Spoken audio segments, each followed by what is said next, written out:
Many stars have risen from Manchester United's academy, but perhaps the brightest of them all could have been a player that few have heard of. Adrian Doherty never made a first-team appearance for United, but his name is spoken with reverence by anyone who saw him play, and, while very little footage exists, the testimony to his talent is deep, rich, and compelling. Imagine a bit of Ryan Giggs, a bit of Andrei Kanchelskis, and a bit of Cristiano Ronaldo, wrote Tony Park in Sons of United, a chronicle of the Manchester United youth team. Then put it all together. And Giggs himself doesn't disagree. He spent much of his youth career on the opposite wing to Adrian and remembers someone destined for a career at the top who could have done anything in football. Gary Neville is also highly complimentary, so too a host of other academy players whose paths crossed with Adrian. The admiration is unanimous, and yet bizarrely, almost none of it was made public until Oliver Kay's book, Forever Young, was published in 2016. He was never discussed. His memory was allowed to fade.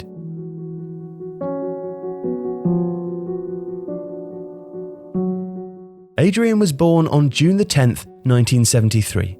The son of Jimmy and Geraldine and one of 4 children, he was raised in Strabane in County Tyrone, a mile from the Irish border. Strabane was a place hit hard by industrial decline in the 1970s, but it was hit harder by the Troubles, becoming a frequent battleground between Unionists and Republicans.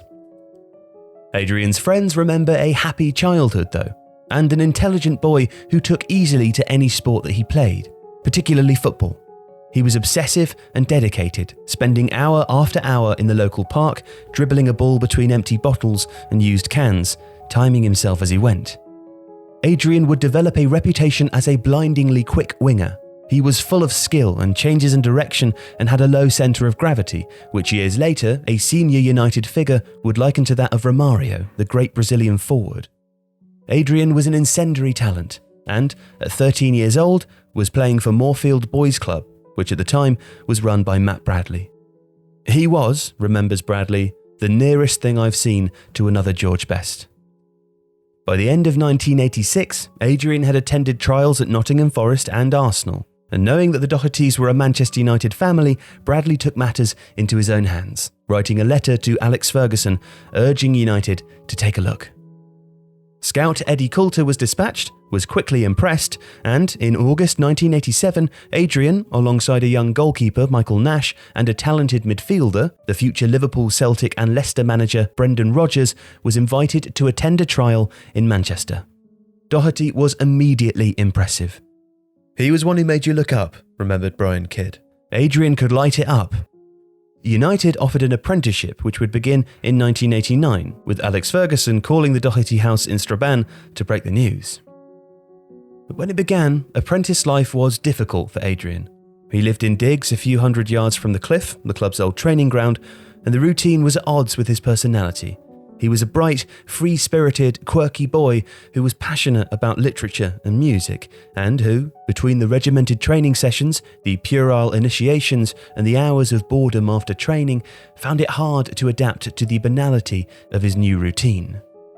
To pass the time, and with some of the money from the £29.50 a week he was earning, he bought himself an acoustic guitar.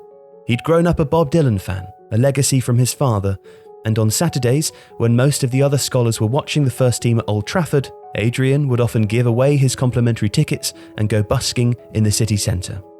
But he was homesick. Manchester was a different world, tall, busy and imposing.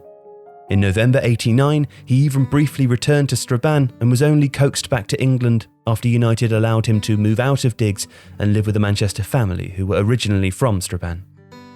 But while the social adjustment was difficult, football wasn't. He starred for the B team, United's 4th 11, and became a regular for the A team. Whenever he or Giggs featured in one of those sides, the other players were instructed to win the ball, move it, and feed it to one of those 2 wingers. And by the second half of the 89-90 season, he was also featuring for the reserves and, for the first time, training alongside players like Mark Hughes and Brian Robson with the first team.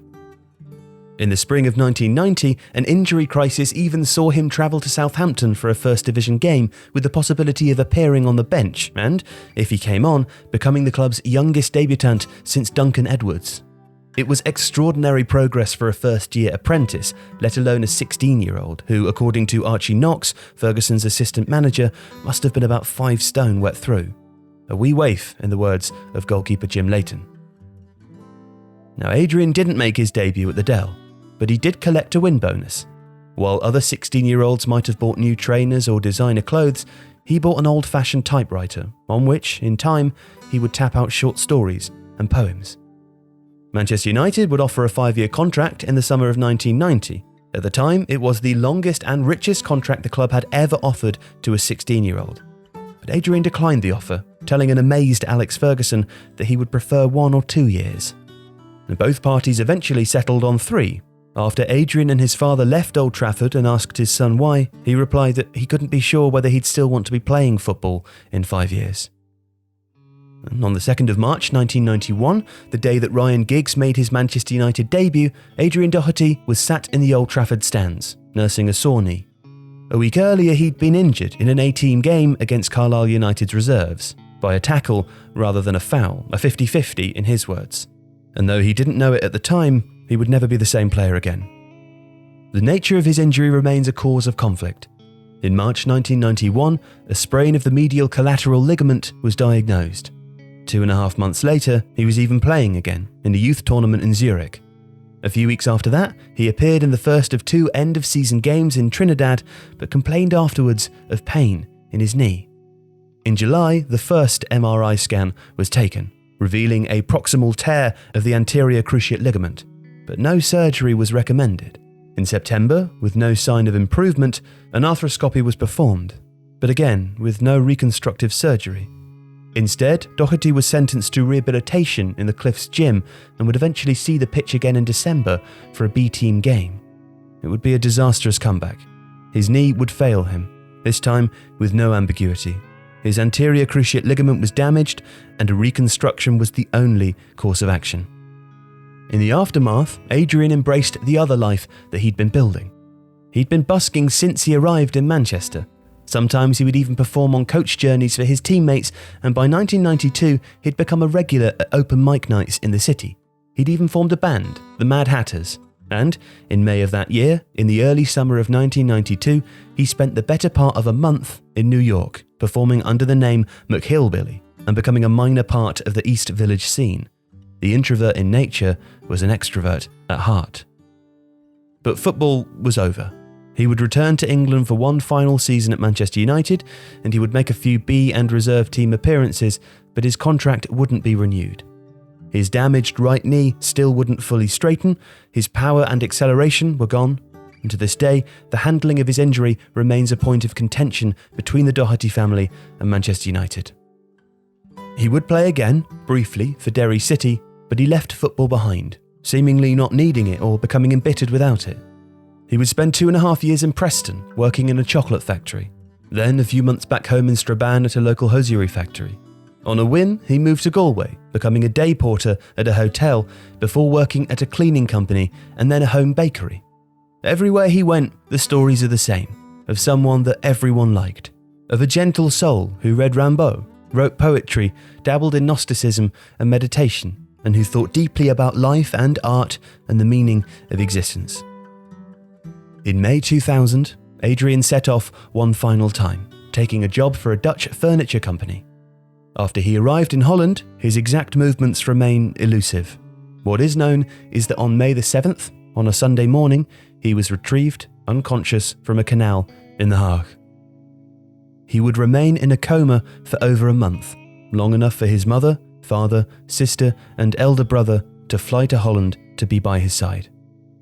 But on the morning of the 9th of June 2000, Adrian Doherty died, the day before his 27th birthday.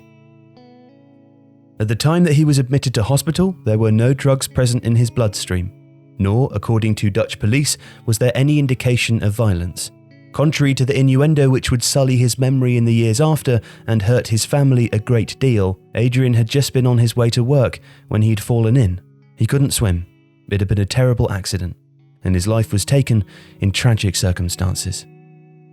But it was also one lived in many different ways, deserving to be remembered as such, a free thinker, an original, and also a precocious footballing talent, one revered by anyone who saw it firsthand.